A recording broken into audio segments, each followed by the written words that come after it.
अब सुखदेव जी महाराज कहने लगे, हे राजन, भगवान सूर्य के वंश में सबसे प्रथम जो राजा जन्म लेते हैं, राजा का नाम रहता है राजा विवस्वान।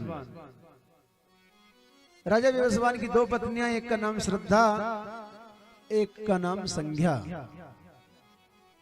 श्रद्धा के यहाँ पर 10 पुत्रों का जन्म होता है और संज्ञा के यहाँ पर किसी भी संतान का जन्म नहीं होता है। लेकिन गुरुदेव वशिष्ठ जी की जब कृपा रही, यज्ञ हुआ, तो उन्हीं के यहाँ पर भी, छोटी रानी के यहाँ पर एक पुत्र का जन्म होता है, इसका नाम रहता है सुद्युम्न। इन्हीं के वंश में आगे चल करके राजा मानधाता हुए, इन्हीं के वंश में आगे चल करके राजा खटवांग हुए। वो राजा खटवांग ने मात्र 2 घड़ी में भगवान को प्राप्त कर लिया, मात्र 2 घड़ी में।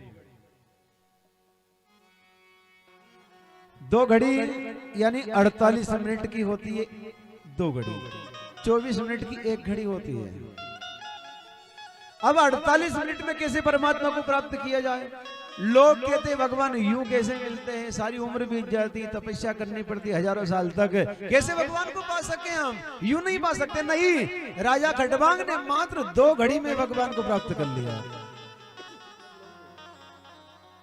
2 घड़ी 48 मिनट में प्राप्त कर लिया परमात्मा को। कैसे? एक बार देवासुर संग्राम में गए राजा खटवांग देवताओं के साथ।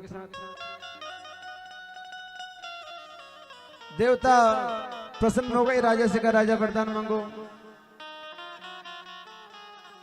राजा ने कहा, देवताओं तुम अगर मुझसे प्रसन्न हो तो ये देखो कि मेरी मृत्यु कब होने वाली है, मेरी उम्र बाकी और कितनी रह गई है।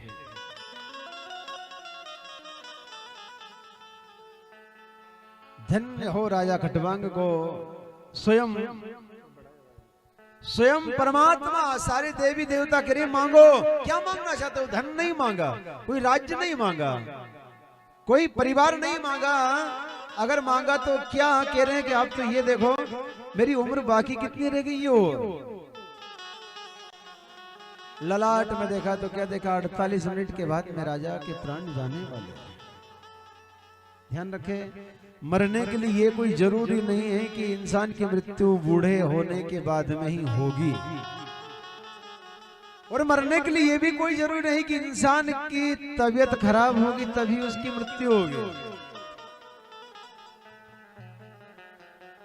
एक श्वास आई या नहीं आई, एक पल वापिस लौट करके आया या नहीं आया। इसलिए सदैव एक तो मृत्यु को याद रखे, चाहे सारे संसार को भूल जाओ, पूरे संसार को भूल जाओ, लेकिन 2 बात याद रखना चाहिए हर इंसान को। 2 बात हमेशा, एक तो भगवान को याद रखना चाहिए और एक मृत्यु को याद रखना चाहिए। और ध्यान रखे, जिस इंसान को मृत्यु याद होगी वो कभी किसी का बुरा कर ही नहीं सकता है, नहीं कर सकता है किसी का, क्योंकि मरने वाला इंसान कभी किसी का बुरा करता है? नहीं करेगा मरने वाला इंसान।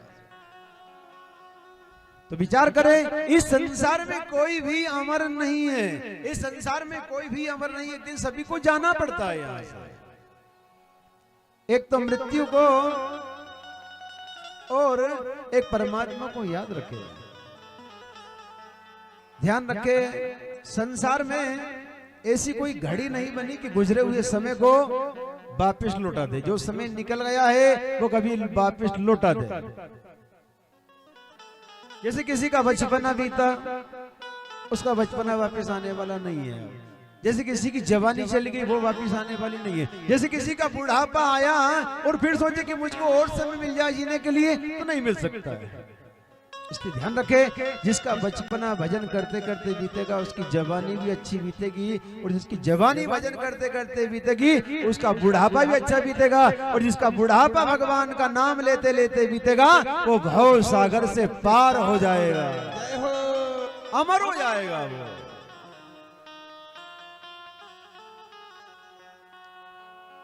एक तो मृत्यु को और एक परमात्मा को हमेशा याद रखना चाहिए। हर इंसान को हमेशा, हर पल, हर क्षण याद करना चाहिए उसको। तो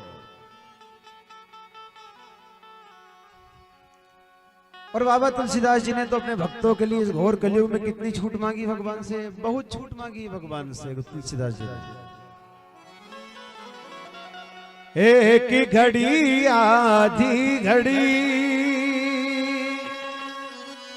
आधी में पुनियात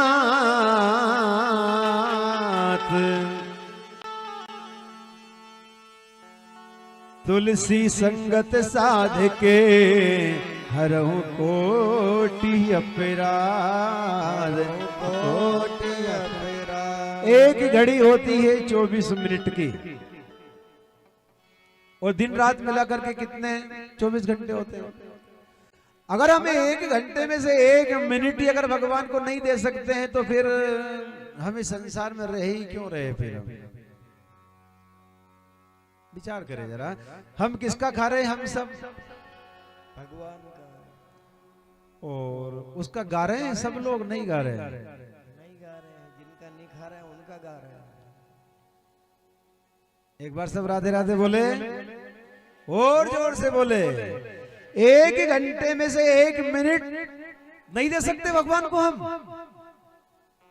दे सकते हैं नहीं दे सकते? बोले सब दे सकते हैं, ऐसे कह रहे हैं सब। फिर देते कहाँ है? वही तो बात है। कल से देंगे।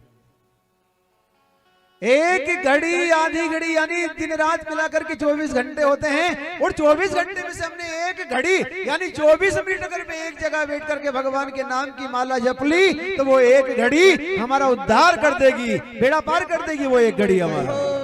जय हो। पर तो तुलसीदास जी ने सोचा कलयुगी इंसान इतना बिजी हो जाए कलयुग में, एक घड़ी का भी समय नहीं मिले उसके पास, तो फिर कहा भगवान और थोड़ी छूट दो। तो एक ही घड़ी आधी घड़ी 12 मिनट की होती है। 24 घंटे में से हम 12 मिनट तो एक जगह भगवान के लिए बैठ सकते हैं, दीपक लगा करके नहीं बैठ सकते हैं। फिर सोचा तुलसीदास जी शायद 12 मिनट का भी समय नहीं मिले लोगों के पास, तो फिर कहा भगवान आधी में पुनियाद यानी 6 मिनट ही एक जगह बैठ करके रोज भगवान के नाम का जाप करें। जितने भी लोग यहाँ बैठे हुए हैं सब ध्यान दें। आप ज्यादा समय अगर नहीं दे सकते हो तो एक माला ओम नमो भगवते वासुदेवाय की जरूर भगवान के फोटो के सामने दीपक लगा करके जरूर फेरे। वो एक नाम, एक माला, 108 मोतियों की माला हमारे जीवन की धारा बदल देगी। वो माला ध्यान रखे। और जिसने इतना समय नहीं दे सकता, जो इतना समय नहीं दे सकता है भगवान के लिए, वो इस संसार में कुछ भी नहीं दे सकता है। वो लोग बीमा करवाते हैं, बीमा वाले भाई साहब कहते हैं ये पॉलिसी ऐसी है, ये पॉलिसी ऐसी, इसमें इतना मिलेगा, इसमें इतना मिलेगा, इतने साल बाद इतने मिलेंगे, उतने साल बाद इतने मिलेंगे। तो हमारा भी आपसे कहना ये भी सत्संग का बीमा करवाओ अगर करवाना है तो, क्योंकि ये जो आप बीमा करवा रहे हो ये आपको खुद को नहीं मिलेगा। किसको मिलेगा? ये घर वालों को, ये घर वालों को मिलेगा ये बीमा। तो निपट जाओ। ये बीमा करवाओ, ये सत्संग कथा का बीमा करवाओ कि ये हमको स्वयं को मिलेगा, हमको स्वयं को ये बैतरणी नदी से पार करेगा, ये घोर नरकों से पार करेगा हमको। ये नाम, ये भगवान की कथा, ये बीमा करवाया। ये तो आने वाली पीढ़ी को, बेटे बेटियों को, पत्नी को, पति को, जिसको ही मिलना मिल जाएगा। परंतु जो हम खुद जो भजन करेंगे, हम जो खुद जो सत्संग सुनेंगे, ये मरने के बाद में हमको स्वयं को मिलेगा। तो बंदे ऐसा कोई कर्म करके जाओ मरने के पहले कि मरने के बाद में वो हमारे स्वयं के काम आ जाए, हमारे स्वयं को उद्धार कर दिया करके। वो जैसे कोई तीर्थ यात्रा करने के लिए जाता है, जिसके पास पैसे हो वो तो कहता भैया, जिसके पास पैसे नहीं हो वो कहता भैया आटा दाल रख लो, बिस्तर भी रख लो, यात्रा करने जा रहे हैं, खाना पीना पड़ेगा, सोना पड़ेगा, सारी व्यवस्था रख लो। जिसके पास पैसे नहीं है वो तो सारी व्यवस्था लेकर के जाएगा, और जिसके पास पैसे वो क्या कहेगा, नहीं भैया कुछ भी भजन साथ मत रखो, जहां रुकेंगे वहां 1 नंबर व्यवस्था हो जाएगी अपनी। कोई आवश्यकता नहीं है कोई सामान रखने की, क्योंकि उसके पास दाम है।